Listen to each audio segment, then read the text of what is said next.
Príbehu je o tom, že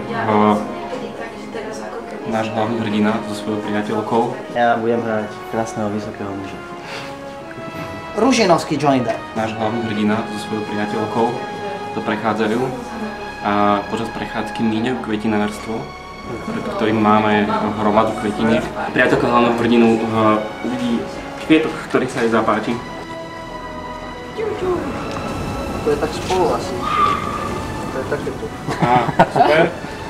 Hlavný hrdina, keďže je gentleman, tak okamžite kvietok schmatne, kvietok schmatne, kvietok schmatne, kvietok schmatne a vbehne dovnútra do kadenníctva. Stop!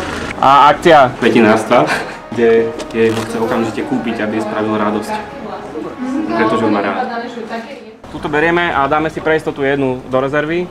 Čo ale netušil je, že kvetiny vnútri budú predávať záker na Femme Fatale, ktorá odmieta predať len jeden kvietok, ale omotáva si svojich zákazníkov okolo prstu za účelom toho, aby od nich dostala veľa peňazí za veľké kvety.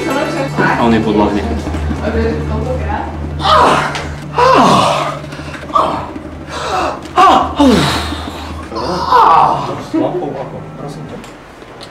To čo bolo toto? Tak sme ready? Tak poďme na to.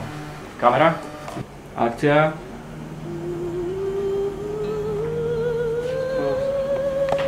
Ostrosť. Tak proste, keď si detektív, tak si detektív, tak neriešiš. A vlastne riešiš. Keď si detektív, tak musíš byť stále, proste mať vystrené zmysly. Po všetko musíš hľadať stopy. Všetko sú stopy. Vrah sa nachádza v tejto miestnosti.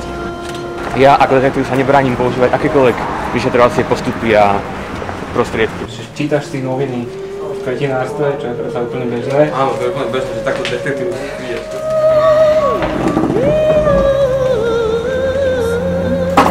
Čo?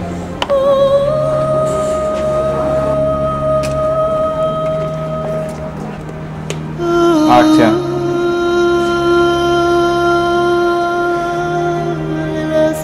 Stop, super. Tak nie? Výborne. Výborne, fakt. OK. 8 semestrov.